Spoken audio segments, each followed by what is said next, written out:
Hi, Tony Selzer here. Welcome to the Zipline. You know, every day I just find more and more great technology companies that are just doing some amazing things. In Cloverdale, Indiana, I've got Todd Whitlock, the CEO for Standard for Success.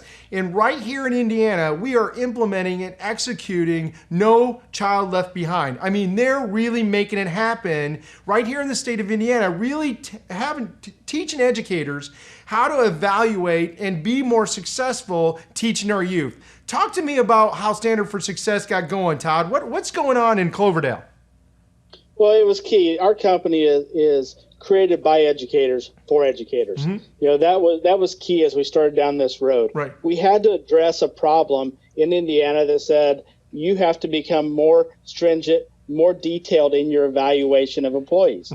We had to collect more data. Right, and we're talking about really the Holy Grail. I mean, no one's really wanted to touch the educator space or really talk about performance. I mean, this is like a very political, very emotional, very powerful kind of environment that you guys are introducing a very clean, simple way to see how well they're doing and give them constant feedback and really demystify this space. Is that fair? Absolutely. It's teacher evaluations typically had been punitive in nature. Mm-hmm. We only did them when we wanted to get rid of somebody. Right. Unlike the business world where you address performance on a daily basis. Right. If someone wasn't doing well, they were let go. Right. Education had a foundation that didn't allow you to do that. So we really worked with the administrators involved in the process, the teachers involved in the process to say, okay, regardless of political affiliation, we need to make this work to help our students get better. Right. So our system is transparent. We're helping change the conversation. Right. It's really a tool to get better. I mean, it's a feedback loop. It's a mechanism to do benchmarking, to understand and share best practices. It's a communication loop. I mean, it's doing all that, and it's doing it in a way that's really allowing teachers to get better on the fly in real time.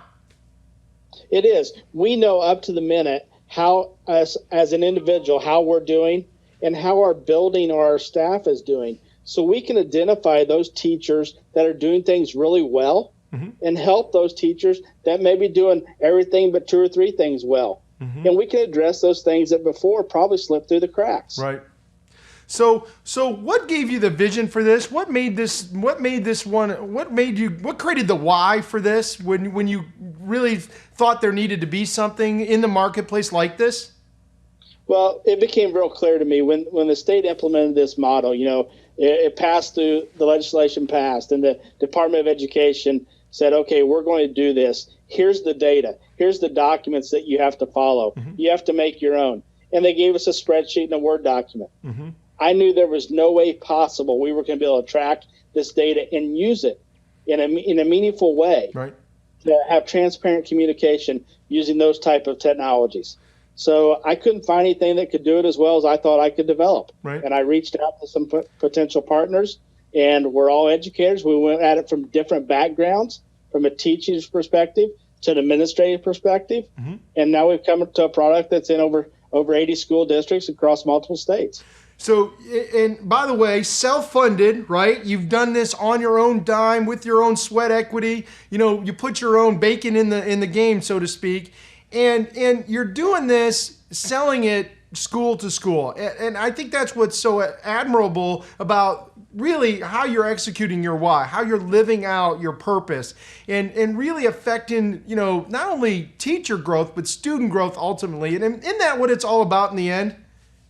It is. I mean, 2 key components that you mentioned there. One, we had to have buy-in on what we were doing. Mm-hmm. And in the education market, it is awful hard to get funding for something that people don't understand. Right. Education and employee evaluation is a completely different beast. Mm-hmm. So if I were to try to pitch this to an investor, they wouldn't have understood it. Mm-hmm. So we had to prove the concept. We had to put our own money in, believe in the product, and we did that. But ultimately, the product itself is evolving on a daily basis to help teachers become better, but help students become better. Mm-hmm. That's what we want. We want more students graduating that are productive members of our society. Mm-hmm. And if we have effective instructors in there we're going to have effective teachers. Right. Helping the kids become effective. And is it how has the adoption been? Has it been, are you pushing a rock up a hill, or is it coming on welcome? Were the first 2 to 3 the hardest, and now people are starting to see the use cases? How did that story unfold? Well, we got a few believers to start with, and a lot of people were saying, okay, either one, it's going to go away, or 2, let's see how these other people do it. And now it's becoming that so many people try to do it another way. And now people are coming to us right now. We've had another influx of new clients because they've tried it for a year or 2 doing something else. And the feedback, we have not lost a client. I can guarantee you we're one of the only businesses in any market can say that they have had 100% client retention. And that's key on our customer service. So there's no rock we're pushing uphill. We're just sliding it across the hill. Standards for Success, Cloverdale, Indiana, literally making teachers better, to make students better, to make better citizens. I mean, I'm not overstating this. This is what's happening right here in Silicon Prairie, right in the state of Indiana. Thanks so much, Todd. You've been Zip. Thank you so much for having us. It's a pleasure being on the show. Awesome. Thanks, man.